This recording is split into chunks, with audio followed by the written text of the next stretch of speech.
Hello everyone, my name is Blizzard189 and welcome back to another video. Today I'm going to do a review video. Now normally I would do just gameplay videos because why not? But today I'm going to review one of my favorite games and one of my favorite MMORPGs, Leafling.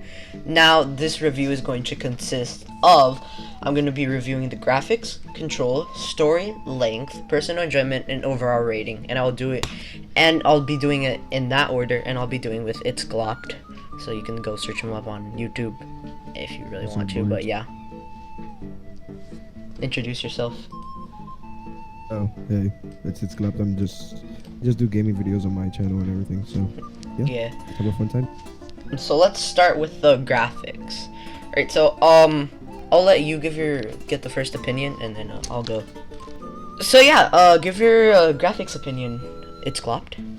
So personally, the way where we're at right now as one of the best graphics. Facts. I went from the starting maps to this, and I was like, whoa, it was a whole transformation. Yeah. Now, since it is a 2D game, it's a cartoony type of 2D game. It's not much to really look at, but it's a pretty good graphics for the type of game it is. Yeah. And I like the 2D, the 3D. I mean, like the 8-bit art style, because you know, like even though we're in the modern 20th century and games can start looking like real life, it's good to have a little bit of 8-bit in your life because it's much more simpler, and especially for people that don't have as good as hardware to run this game, they can easily run it because you know it's 8-bit. It's not that much. Yeah, it's nice. It's the simplicity that is added to it. Even one of our friends that he can't run most games, he can run this game because it's a nice, just game to run. It's not much graphic quality. Yeah. So yeah, basically that. And don't let the game, like, don't be mad at the game because of the 8-bit graphics, because you know, personally, you might not be interested in 8-bit games. You might want to be interested in like something like Cyberpunk that looks like reality, or like GTA, you know. So overall, I'll give my graphic rating a good 7 out of 10 because you know it's 8-bit, so it's obviously not going to be the best, but I like the style that they did it. It's very simple, so yeah. That's true. I'll give it about maybe a 7.5. Alright. So yeah, let's move on to the next topic, which is going to be controls.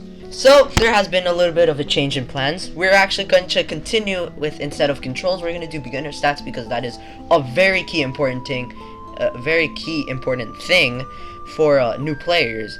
So yeah, so we are in the spawn point of every single new player. I forgot what this place is called.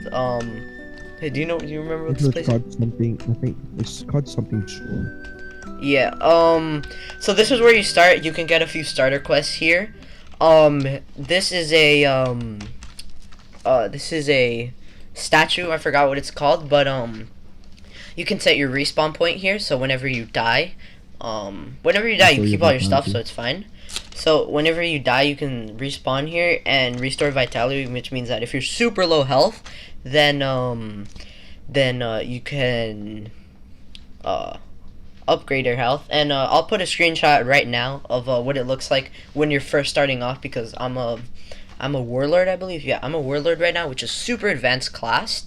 You can get that in about grinding for about if you really hardcore grind, you can get that in about a few hours. And once you get to level 15, you can switch to any class you want. Yeah. So yeah, you start off one of the first quests is that you need to kill some cloppies here, and I'm gonna quickly do it in one hit because I'm just so OP. In one hit, and you're supposed to get these little things called seashells, and when you get those, I believe 15 seashells, you get you have to go turn in your quest. And yeah, so in the beginning it's not too challenging, but it will get much more challenging. Tortoises, they're fine here. I think they also could drop shells, but I'm not too sure. Here in the beginning, like, you spawn like right around here. You can go over here and cook any meat that you have. For example, I have 4 raw meat, so I can just cook that real quick. Doesn't take too much effort. So there you go, boom. I just got my 4 meat cooked. I'm gonna bring that down here where I keep all my food. Oh, and of course I accidentally ate one. Well, that's fine. So these are the beginner stats, so it's pretty simple, but it will get much more challenging. Do you have anything to add? I just wanted to do real quick show the swords that you get. So if you choose soldier class, the first sword you usually get is the copper sword. Then you Right. move on at level 5 to the iron sword. At level 10, the elf glass sword, which you get from running the dungeon in Seabreeze, Salt Seabreeze. What's it called again? I think it's in the other place to the No, side no, where the slime queen the is. next city. The next city, you defeat the slimes there, and they'll give you this sword. Then you move on to the onyx sword, which I believe is at level 15. Then at level 20, the runestone sword, and then the manasite sword at 25, which you have to go and buy from the people in Journey and Respite. Alright, and let's go to Journeyman's Respite. Cause that's our the second town as soon as you get out of here. I don't think you have to level up to get out. But yeah. So this is Journeyman's Respite. It's like a little town. There's here you can buy produce, like all you have to do is click E. You can buy carrots, elf stock, elderberries, druid root, oran nuts, sunleaf, oboe fruit, onion root, strawberries, and gold mend. Here, if you go to the equipment merchandise, you can get armor and weapons. So now let me explain the different classes when you start off. You can get either, you can choose as a soldier or as a hunter or as an acolyte, I think it was, right? Yeah. Yeah. And as you level up, you can get these different type of swords for the soldiers. Iron dagger or just daggers for hunters and acolytes for staffs for acolytes, sorry. And obviously there's more over like more powered stuff. Like look, he's a dread knight and he has a very cool scythe over there. So yeah, so you don't just have to get it from the equipment merchant. The town crier, you can buy different titles. For example, the pickpocket title, the chicken title, the moneybags title, and the beta testers title. Now let me show you these titles. Right now I have the sous chef on, but I think you need to cook a certain amount of meat to get that. But yeah, so here's the sous chef title. This is the beta tester title. Now, if you do play the game when it's still in beta, you can get this. Now, there's bound to be at least 1 or 2 people that buy a bunch of beta tester titles and then sell it for way overpriced in the future. Which, one of them's me. I mean, what? The Moneybags title, which costs $50,000, which is not that much when you get to a very high level. I think all of them cost, like, how much? 1 almas, which is the currency, and yeah, the money bags is 50,000. The pickpocket title, which actually looks kind of cool, and the chicken title. So, yeah, and yeah, that's basically all you have to know for. Oh yeah, right now currently the main story mission is down. There's no new updates until um there hasn't been any updates notifying when it will be up. This is the craftsman's hall. Press E to open, you go in. The hall guide, you can talk to him, but he's basically useless. And basically it just tells you how to do a bunch of stuff. Like this is an enchantress, and as a matter of fact, I'm gonna enchant my sword, and you need mana tears for that. Mana tears are selling for around 250k through 300k each, which is it's a good amount, but I wouldn't recommend selling all your mana tiers. You can easily get mana tiers from dungeons, slime queens, for example, and I guess Elderwood stags, which you'll meet very later on in the game. So you can click enchant gear. I'm gonna right click on my Dragonfire Blade of Blazing Shadows, and I'm going to enchant the prefix, and it costs 1,000,000 almas and 10 mana tiers, and boom. So now it's Dragonfire Blade of Blazing Shadows. Now, it could do good to your sword, and I don't know, maybe if it can like damage your sword or something, but yeah. Craftsman tools is basically Oh yeah, this is where you can get pickaxes for mining. Now, any class can use a pickaxe. Any class can use a rod, which is basically just a fishing rod, and any class can use a hatchet. Um, so yeah, because those are basic things to get fish, food, wood, and whatnot. And there's also a harvesting guide here, which just tells you how to like what is harvesting and whatnot. And I'm not gonna go into too much detail because that will spoil the whole game. You know, the good thing about that, about playing the game is experiencing it for the first time. There's a guy right here that will craft you swords, I believe. I don't really know how this works. Oh yeah, he crafts you weapons, armor, and accessories. Do you want to explain that, Xcloft? Yeah, on this side, what you do is you would go to the forges, or not to the forges, to the anvil, my bad. You would just press E, and you would go to the weapons, armor, accessories, etc. And you would just go to swords and daggers, whatever you want, whatever class you are, whatever you can use. You would go there and you would just craft it once you have the materials, which the materials you get from missions, from mining, like Juan was saying earlier. You can do a bunch of stuff like that. So yeah, um, well, so yeah, that's basically um, all of the what is it? The craftsman's place. Sorry, I forgot what it's called. I'm not good with like names of places. The craftsman's hall. This is a journeyman's general store. You can buy. Actually, I don't think I've ever been in here. Oh wait, yes, I have. You can buy dungeon keys. And you can buy trade stock, which I really don't know how that works. So, it's glopped. If you know how that works, then feel free to say. Yeah, I know that. For example, what you would do is you would go to the dungeon keys, which although they have a description, I asked one of the mods, and they said that the dungeon keys right now currently have no like value in the game. They don't do anything. So Huh. buying them right now wouldn't do much.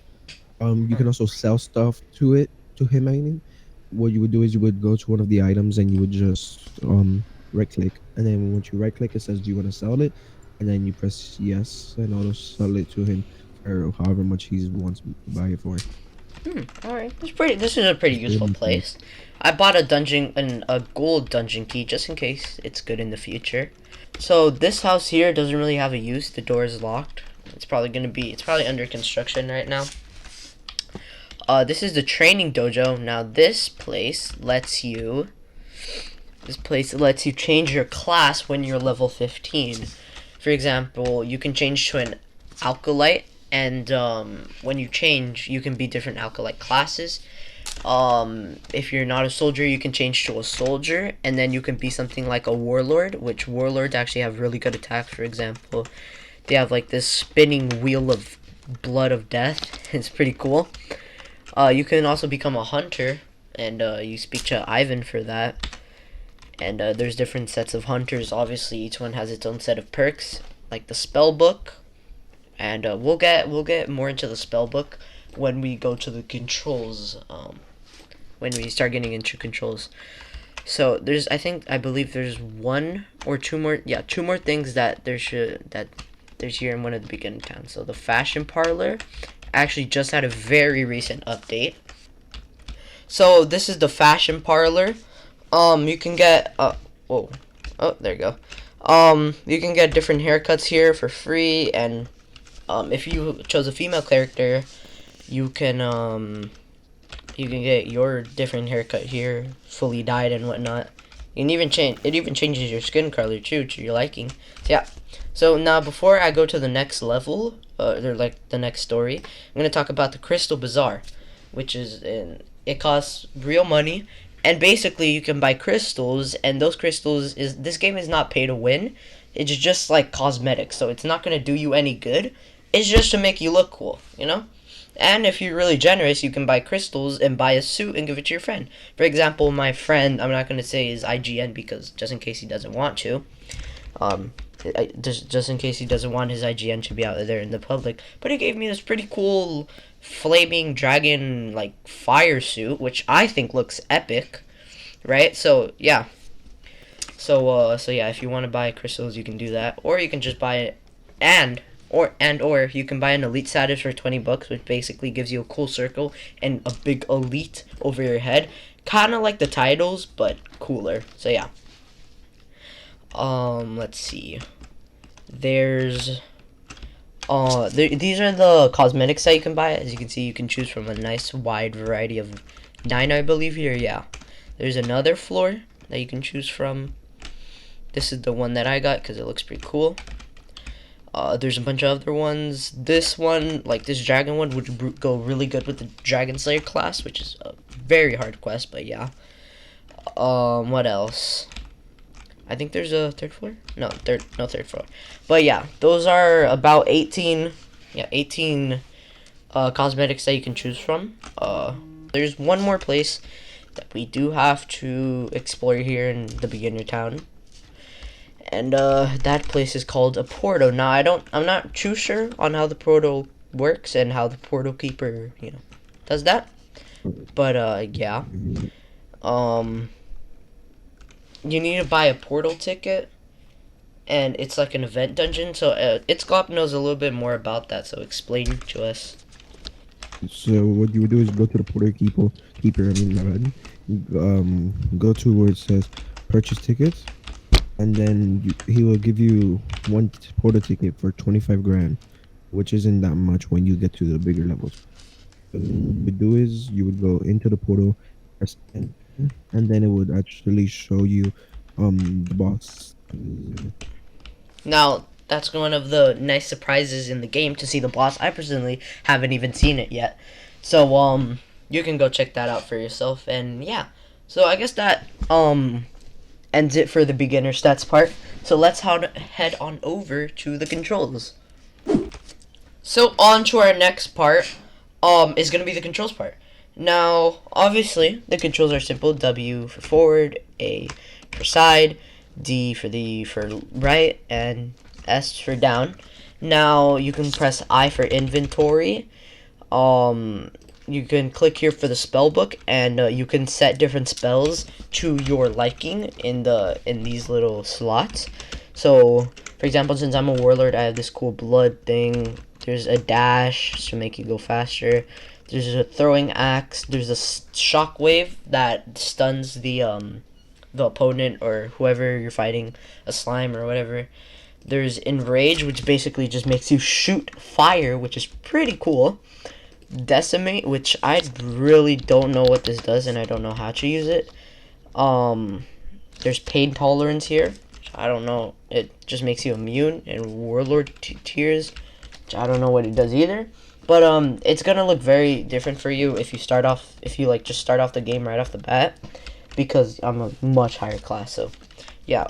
And as you can see, I have just some fruits here equipped to my 9 and 0 slot, because whenever I'm fighting, fruits give you a good amount of health. Like strawberries, they give you 1,000 HP, and oboe fruit give you 600 HP. So yeah, you can really learn. You can learn the different controls. But really, if you really don't want to, you can just click the little things down here, like friends. I'm not gonna click into my friends because personal reasons. Party, it just shows your party up here. Invite me to a party real quick. It's got. So, when you get invited to a party, this little menu comes up, and you can either accept or not accept. And then boom, this is the party. It shows who the party leader is, and then you can leave, and it tells you in chat you have left the party. You can also invite people to your party. Like, you can target the person and click party, and then he'll get a request, and then you are the party leader, and you can kick people out. So I can kick them out if I didn't mean to send an invite to him.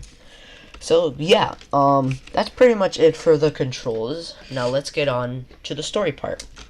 So we're here at the Explorers Guild. This is like the second or first part of your main story, and currently the story is down. So I can't really go into detail about what the story is, but I'll make sure to do a separate video about the story when it's back up, which is who knows when. So yeah, let's get to the next part, which is length. So now we are going to talk about the length of the game, and no, I do not mean map length, which most of the map is not even discoverable right now in the game, because it's still like in testing, I guess, and the developers haven't made it yet. So length, I would say that this game is pretty lengthy. It definitely depends whether you like it or not. Because if you really like the game, you'll play this for an hour or two and then get bored and just quit it, maybe even delete it, take it off your account. For example, I have around almost 35 hours, I believe, in this game, and its glop has like 70 hours in this game. So yeah. Um, and I can't really give a length over the game because again, the story mission is not completed yet, or like the main story is not up. So basically, the length would technically be how long it would take to finish the story. So for filler for that, I'll just do how long it takes to get to level 30, which I said earlier, and I think the beginner stats. It takes around like a few hours to get straight to level 30, and that's just straight grinding. So yeah, now let's move on over to the personal enjoyment part. Okay, so now we're on the personal enjoyment part. Personally, I really enjoyed this game. When Itzglop told me about it, I was like, I was a little bit skeptical because he tells me about a lot of games, and normally I don't like the games that he tells me about. But this one was really good. I love this game. It's so fun, especially that it's just one big server full of everybody. So like, if your favorite streamer is playing Leafling online, he can't go into like a solo or like private party yet. At least that might be an available thing in the near future. So yeah, personally, I enjoyed this game. I'm gonna give it a nice 8.5 out of 10 because it's really a fun game. I really love it, and you should really go try it out. Do you have your opinion? It's clopped. Yeah, I honestly agree with the 8.5. This game is actually really good. I started playing it and I honestly could not stop playing it. Um, One of the things that I feel like we should have added is this game updates almost every day. Yeah. So every day it's like you're logged into something completely new, and even twice a day maybe they'll update the game. So I honestly love this game. I agree with your rating 8.5. Nice. Now, I think that um that that that update every day, is a little bit of a stretch, but maybe an update every once in a while. Cause like last update before today's, or like a few days ago's update, was a Christmas update, and I don't think they even did a Valentine's update. So yeah, but frequent updates, I say weekly or like every 2 weeks would be nice. So yeah, and now let's move on to the overall rating part. Okay, so now this is gonna be the overall rating part. Uh, Overall rating, I'm gonna base it on the graphics, beginner stats, controls, story, length, personal enjoyment, and yeah. So for the graphics, I gave it a 7, I think. Yeah. Beginner stats, on it gives you a lot of options and a good amount of quests to do. So I'll give that a solid 8. Controls, they're very basic. I'll give it a 9 because I really don't know what to put for it. Story, I would put, right now I'm just gonna give it a 0 because there is no story. Length, 0 because actually I'll give it a nice solid 7 because by the way, this is out of 10, like 7 out of 10, you know. I'll give it like a nice 7 out of 10 for length because it does take a good amount of time to reach to like max level so far. Personal enjoyment, I loved it, so what did I give it? A nice 7.5. So overall rating, I would give this game around an 8.2, around there. Because this game is just really fun and lovable, so yeah. It's Glop, do you have anything to say? Right. So starting off with the graphics, I think the graphics are pretty nice, but then again, it's a 2D game, so you can't say much. So I'll rate it about 6, maybe. The length, definitely will have to rate it a 9, because I remember me and one guy, we stayed up until 3 in the morning trying just to do one thing. So with the length, obviously, it's got to be a 9. With the overall enjoyment, it's honestly just a pretty good game. With the updates coming more in the future, it's gonna be even bigger, and hopefully more people will start playing it. So I'll give it about 8.5. Okay. So yeah. So I hope you guys enjoyed that nice little overview and review of the game, and I'll see you guys later. See ya.